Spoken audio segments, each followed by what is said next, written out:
Welcome to all the aspirants. நாம இன்னைக்கு 12 July current affairs பார்க்க போறோம். செஷனுக்குள்ள போற முன்னாடி நேற்றுக்கான ஜிகே கொஸ்டின் பார்த்துடலாம். நுப்பா மற்றும் குபேக் இஷா எந்த மாநிலத்தின் நடனம்? மணிப்பூர். பகுப்பில்லா மற்றும் கானாட்டம் எந்த மாநிலத்தின் நடனம்? மிசோரம். ரணப்பா மற்றும் சவாரி எந்த மாநிலத்தின் நடனம்? ஒடிசா. கும்மி மற்றும் சித்தி எந்த மாநிலத்தின் நடனம்? ஆந்திர பிரதேசம். ஜம்மு அண்ட் காஷ்மீர்ல இருக்கக்கூடிய பழங்குடியினர் பகர்வால், பால்டி, பேடா, காடி, கர்ரா, மோன், புரீக்பா, சிப்பி, சாங்பா மற்றும் குஜார். சுப்புலட்சுமி சிதம்பரம் சுப்பிரமணியம் 1998ஆம் ஆண்டு பாரத ரத்னா விருது வாங்கியிருக்காங்க. சங்கராச்சாரியர், விவேக சூடாமணி, சௌந்தர்ய லகாரி, சிவனாந்தர் லகாரி, பஜகோவிந்தம் அப்படிங்கிற புத்தகம் எழுதியிருக்காங்க. இவரை ஃபாலோ பண்ணக்கூடியவங்களை ஸ்மர்தாஸ் அப்படின்னு சொல்லுவாங்க. மேல் மற்றும் கீழ் சபையின் கூட்டு அமர்வு அப்படிங்கிற விஷயத்த ஆஸ்திரேலிய நாட்டில இருந்து நாம எடுத்துக்கிட்டோம். 7வது ஐந்தாண்டு திட்டம் 1985ல இருந்து 1990 வரைக்கும் நிலுவையில் இருந்துச்சு. சரத்து 202ல வருடாந்திர நிதிநிலை அறிக்கைய மாநிலத்துக்கு சொல்லியிருக்காங்க. மேஜர் சோம்நாத் சர்மா பரமீர் சக்ரா விருதை பெற்ற முதல் இந்தியர். ஓரன்ஸ் கிளர்ச்சி 1914ஆம் ஆண்டு ஜாத்ரா பகத் மற்றும் தானா பகத் தலைமையில நடந்துச்சு. இமாச்சல பிரதேசத்துல கொண்டாடக்கூடிய ஒரு சில முக்கியமான பண்டிகை ரகாது மினி கோச்சி. பிரசாத் திட்டம் 2015ஆம் ஆண்டு சுற்றுலா அமைச்சகத்தால அறிமுகமாச்சு. ஜார்க்கண்ட் உயர்நீதிமன்றத்தின் தலைமை நீதிபதியாக நியமிக்கப்பட்டவர் யார்? வித்யுத் ரஞ்சன் சாரங்கி. 2024ஆம் ஆண்டிற்கான சிறந்த விவசாய மாநில விருதை வென்ற மாநிலம் எது? மகாராஷ்டிரா. ஜெனரேட்டிவ் ஏஐ கண்டுபிடிப்புகளில் இந்தியாவின் தரவரிசை என்ன? 5. ஸ்மார்ட் சிட்டிஸ் திட்டம் எந்த ஆண்டு தொடங்கப்பட்டது? 2015. ஹஜ் கமிட்டிக்கான மத்திய அமைச்சகம் எது? சிறுபான்மையினர். நிதி நடவடிக்கை பணிக்குழுவின் தலைவராக நியமிக்கப்பட்டவர் யார்? எலிசா டி ஆண்டா மாட்ரோசா. நிதி நடவடிக்கை பணிக்குழு அப்படின்னா FATF, நிறைய பேருக்கு கேள்விப்பட்டிருப்பீங்க. இந்த FATF அப்படிங்கிற அமைப்பு 1989ஆம் ஆண்டு உருவாச்சு. இதனுடைய தலைமையகம் பிரான்ஸ் நாட்டுல பாரிஸ்ல இருக்கு. ஜாங்மிங் SCO உடைய பொதுச் செயலாளர். கிளார் லம்போர்டெலி OECD தலைமை பொருளாதார நிபுணர். தில்மார் யூசப் புதிய வளர்ச்சி வங்கியுடைய தலைவர். இந்திரா மணி பாண்டே பிம்ஸ்டெக் உடைய பொதுச் செயலாளர். மார்க் ரூட்டே நாட்டோ உடைய பொதுச் செயலாளர். டாக்டர் சி நாராயண ரெட்டி தேசிய இலக்கிய விருது 2024க்கு யார் தேர்ந்தெடுக்கப்பட்டுள்ளார்? சிவசங்கரி. தமிழ்நாட்டை சேர்ந்த ஒரு எழுத்தாளர் சிவசங்கரிக்கு இந்த விருது கொடுத்திருக்காங்க.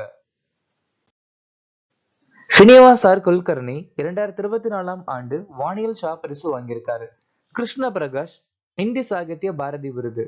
சித்தலிங்க பட்டண ஷெட்டி குட்டலப்பா ஹலிகேரி விருது. டாக்டர் உஷா தாக்கூர் 12வது விஸ்வ ஹிந்தி சம்மான். அருந்ததி ராய் பென் பிண்டர் பரிசு 2024. சஞ்சனா தாக்கூர் காமன்வெல்த் சிறுகதை பரிசு. சொப்னா கல்லிங்கல் ஸ்பைஸ் விருது. பி கீதா கே சரஸ்வதி அம்மா விருது 2024 வாங்கியிருக்காங்க. பாரிஸ் 2024 ஒலிம்பிக்கிற்கு இந்தியாவின் கொடி ஏந்துபவர் யார்? இந்தியாவுடைய கொடியை யாரு ஏந்த போறாங்க அப்படின்னா ஓபனிங் செரிமனில PV சிந்து மற்றும் சரத் கமல். ஹர்மன் பிரீத் சிங் மற்றும் லோவ்லினா பர்வகேன் ஆசிய விளையாட்டு 2023 தொடக்க விழாவிற்கு இந்தியாவின் கொடி ஏந்தியவர்கள். PR சுஜேஷ் 2023 ஆசிய விளையாட்டு போட்டியோட நிறைவு விழாவிற்கான இந்தியாவின் கொடி ஏந்தியவர். T20 கிரிக்கெட்டை ரீசெண்டா 2028 கோடைக்கால ஒலிம்பிக்ல சேர்த்திருக்காங்க. பருள் பர்மர் மற்றும் அமித் சரோகா ஆசிய பாரா விளையாட்டு 2023 தொடக்க விழாவிற்கு இந்தியாவுடைய கொடியை ஏந்திருக்காங்க. ஜோரோவர் என்ற உள்நாட்டு லைட் டேங்கை அறிமுகப்படுத்திய நாடு எது? ஜோரோவர் சொல்லக்கூடிய டேங்க் இது அறிமுகப்படுத்தின நாடு இந்தியா. இந்த டேங்கை உருவாக்கின 2 முக்கியமான நிறுவனம் DRDO அப்புறம் L&T. இந்திய ராணுவம் 2024ஆம் ஆண்டு தொழில்நுட்பத்தை உறிஞ்சி ஆண்டு அறிவிச்சிருக்காங்க. இந்திய கடற்படை 2024 கடற்படை குடிமக்களின் ஆண்டு அறிவிச்சிருக்காங்க. இந்திய கடற்படை தலைமையகத்துடைய பெயர் நௌசேனா பவன். இந்திய ராணுவம் ரஷ்ய நாட்டில இருந்து இக்லா-S அப்படின்னு சொல்லக்கூடிய ஒரு பாதுகாப்பு அமைப்பை வாங்க போறாங்க.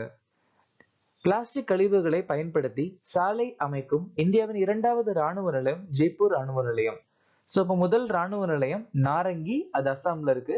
2019ஆம் ஆண்டு இந்த சாலை அமைச்சாங்க. தேசிய குழந்தைகள் உரிமைகள் பாதுகாப்பு ஆணையத்தால் எந்த மாநிலத்தின் மைக்க சுரங்கங்கள் குழந்தை தொழிலாளர் இல்லாதவை என அறிவிக்கப்பட்டுள்ளது? ஜார்க்கண்ட்.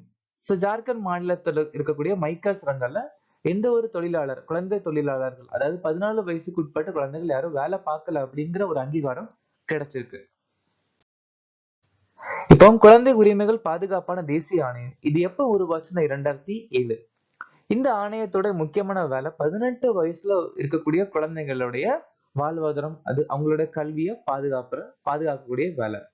இந்த ஆணையத்துல ஒரு தலைவர், 2 பெண்கள் உட்பட 6 உறுப்பினர்கள் இருப்பாங்க. சோ ஒரு தலைவர் பிளஸ் 6, மொத்தம் 7. இந்த ஆணையத்தோட தலைமையகம் புதுதில்லியில இருக்கு. இந்த ஆணையத்தோட தலைவர் பிரியங்க் கனுங்கோ. சோ இப்ப மைக்கா, இந்தியால அதிகம் மைக்கா உற்பத்தி பண்ணக்கூடிய மாநிலம் ஆந்திர பிரதேசம். சோ எந்த நாடு அதிகம் மைக்கா உற்பத்தி பண்ணுதுன்னு பார்த்தா சைனா.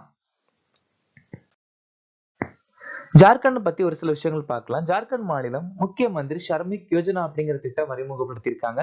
ஹமர் அப்பன் பட்ஜெட் வலைப்போர்ட்டல் மற்றும் மொபைல் பண்பாடு, அப்புறம் தியோகர் விமான நிலையமும் அமைச்சிருக்காங்க. பீகார் மற்றும் ஒடிசாவிற்கு அடுத்தபடியாக உணவு பாதுகாப்பு அட்லாஸ் அறிமுகப்படுத்தின மாநிலம் ஜார்க்கண்ட். ஜார்க்கண்ட் மாநிலம் அபுவா ஆவாஸ் யோஜனா அறிமுகப்படுத்தியிருக்காங்க. அப்புறம் முக்கிய மந்திரி ராஜ்ய சமாஜிக் சுரக்ஷா ஓய்வூதிய யோஜனாவும் அறிமுகப்படுத்தியிருக்காங்க. கினி குணகம் எதை அளவிடுகிறது? மக்கள் தொகைக்குள் வருமான சமத்துவமின்மையை அளவிடுவது கினி குணகம்.